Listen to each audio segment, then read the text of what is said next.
I'm Primal Piggy. Thank you for joining me for another BDSM United podcast in our Setnakt's Sex Magic series. Hopefully, you're beginning to see, and maybe you're just curious. Maybe that's why you keep coming back. Maybe we're just a curiosity, which is fine. You're still going to learn some good things, some things that are practical for every person. But this is more of an intermediate series that builds upon the first Sex Magic series that we did uh, last year sometime. You can find that in the archives. That was a really good series. I really enjoyed bringing it to you. It was one where we helped show people that where a lot of books just tell you that sex magic and magic in general exists, oftentimes they don't tell you how to do any of it. And so we talked a lot and showed a lot of practices and rituals and workings that you could actually do. It was a bit of the cart before the horse, though, because we know that you're not going to be super successful just coming straight off the street, so to speak, and jumping right into sex magic. But you could begin to experiment because all of those workings gathered from a lot of different mystical traditions. Most of them really didn't uh, include anything about invoking or evoking uh, any helpers along the way. There was one about that, but most of it was just focusing your own will, your own intention into magical sex workings. And so it was some good place to start with visualization and energy manipulation. So it was really a safe series overall. This one is on kind of developing you on a mastery level, very similar to how you develop yourself in with personal growth through BDSM. Because BDSM is not all about kinky sex. It's also about power, about control, about power exchange, authority transfer. It's about service. It's about training. There's a lot of aspects to BDSM that are heightened by self discovery and self mastery. And so when you learn any kinds of self mastery, this being more on a magical level, they really are going to correlate and help you with your everyday life in BDSM. And this is our podcast. We talk about the things that we care about. There's many other podcasts out there. So if this kind of thing isn't for you, it's okay. We're not worried. We'll still be here with other topics at other times, but we talk about the things that we care about. And we're giving you a lot of really unique things that you're not going to find anywhere else. Fatigue has become the most common disease amongst people today. This fatigue really has nothing to do with physical exhaustion or a natural state of tiredness. It's of a physiological character and leads to a lack of will and inefficiency. What causes this form of fatigue and what can be done to remove it is a good question. It's important to note that fatigue has spread mainly in the major post of modern civilization. In the bigger cities, one exists in a different psychological environment in a city compared to living in the countryside. Those who live closer to nature are surrounded by a limited amount of objects designed and built by man. Then more natural shapes, the fractal forms of nature with its inherent element of chaos, are instead dominating in more rural environments. In cities, the opposite is true. Everything is formed and fashioned for us. The objects created by man reflect the mental structure which is characteristic of mankind. In a city in which man constructs the majority of forms and shapes, a tangible collective mental structure is created and upheld through man's creations. People in the city are forced to live in this artificial structure. Mental fatigue arrives when one continuously must uphold this created structure to be able to live in it. These forms need more mental energy. They demand more of the mind because of the fact that they are created to represent certain ideals and conceptions. As you're seeing, all objects are magical objects, even when they're created by people. Natural shapes leave to the beholder to individually create meaning and purpose with them. Thus, one is creative and active in relation to what is perceived. One of the prime examples of a massive feeding of created structures that causes fatigue is television. For many people, this fatigue may have a special function. A certain safety can be found in this unawareness. It's less demanding to let oneself be controlled and not have to deal with one's life and its purpose. In other words, television is a good escape. Sometimes we need that momentary escape. It's easy to understand, but overall, it's not really that good that people who are forced to live their life locked inside soul-killing structures escape in this way. For the magician, fatigue is one of our greatest enemies.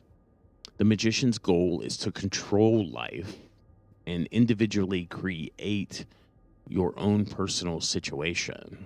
Great amounts of energy and clarity are needed to achieve this. I'm not saying abandon the cities and run to the hills. I'm not saying, move to the remote, to some remote location and jump off the grid. Not saying any of that at all. But one of the first tasks for the magician entering this darker path is to begin the deconstruction of the structures that control your mind. The magician must make conscious the structures in which you already exist and those that are unconsciously influencing you. In this manner, they can be controlled and, if necessary, annihilated. Through being conscious of how one is controlled, one is liberated. So the magician can now create individual structures since you're no longer controlled by the old structures. By personal creation, the magician has an active and a creative attitude to his or her own life, and thus fatigue has no real possibility to stain the mind. Fatigue is a heavy cloud over the mind of the stricken, and it prevents from seeing what is outside this dark sphere. Fatigue also prevents the magician from opening the mind to receive visions and magical experiences. Passivity on the earthly level leads to passivity on other levels. One of the most unfortunate damages caused by fatigue is its influence on dreaming. To dream is a psychic process, but mental fatigue makes the dreams muddy and unclear. They become harder to remember and impossible to control. For the magician, control over dreams is an important goal, but really fatigue must first be conquered. Also, magical results in general are influenced negatively by fatigue, since a magician risks losing faith in his or her own abilities. Often, magicians battling fatigue work even less magically, but should be doing the exact opposite to prevent being swallowed up completely by fatigue.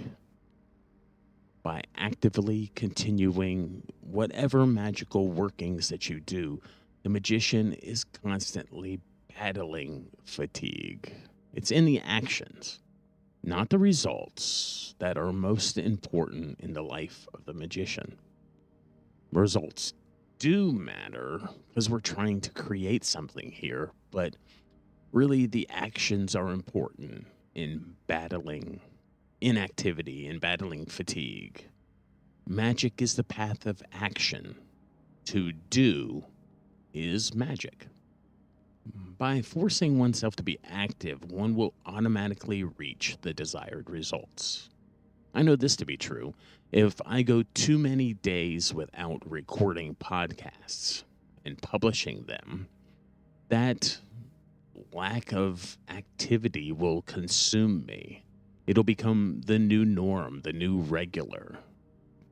And it inhibits what I'm growing and what I'm creating through this podcast. So, by forcing myself to be active, to sometimes podcast, sometimes record things and create things when I don't feel like creating anything, I automatically reach the results that I really desire. Now, to balance that out just a bit, I do have to know the seasons. I have to know what season I'm in. Maybe I'm in a season where I need to rest, I need to recover, I need to create a little less. So I may put some well executed breaks in there, but I'm not going to just haphazardly create long breaks. Most people waste too much energy on exaggerated emotional storms. A magician must carefully avoid wasting any energy on meaningless situations and occurrences in life and in one's surroundings. I know we can get trapped in our certain role here as BSM educators when we spend too much time online corresponding with people in a more give and take debate kind of forum. A lot of the education that really gets done and really does things is when we give it to you and then we let you chew on it and we let you eat the meat and spit out the bones. It's not by us trying to persuade you. That polemic structure of trying to persuade you, trying to beat you over the head with our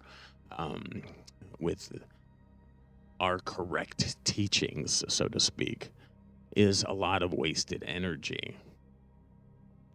Negative feelings suck the magician as a vampire and leave nothing left. It's quite interesting that magicians who do curses in a state of rage rarely reach any results at all.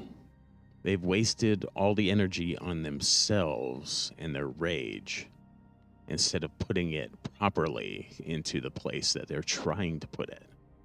By not wasting energy on petty things, the magician is able to direct it towards the initiation instead and reach a level of power and awareness. This structure that I mentioned in man's surroundings creates a lid over the life force.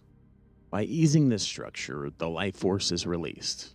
One must be independent of all ideas, conceptions, norms, and conventions that make up the structure that you find yourself in, whether it's whatever man-made structures are in your path or in your environment or in where you live. We'll find out soon enough that you can use things like meditation, hypnosis, creative work, dreams, magical work. We can use things like Kundalini awakenings, and we can have results that can truly burn away fatigue.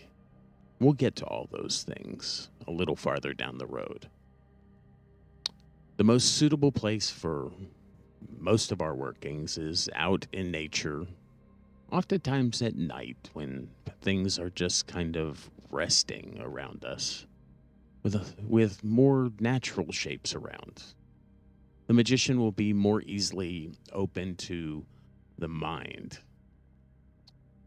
And it's in these wild forms that our helpers often appear.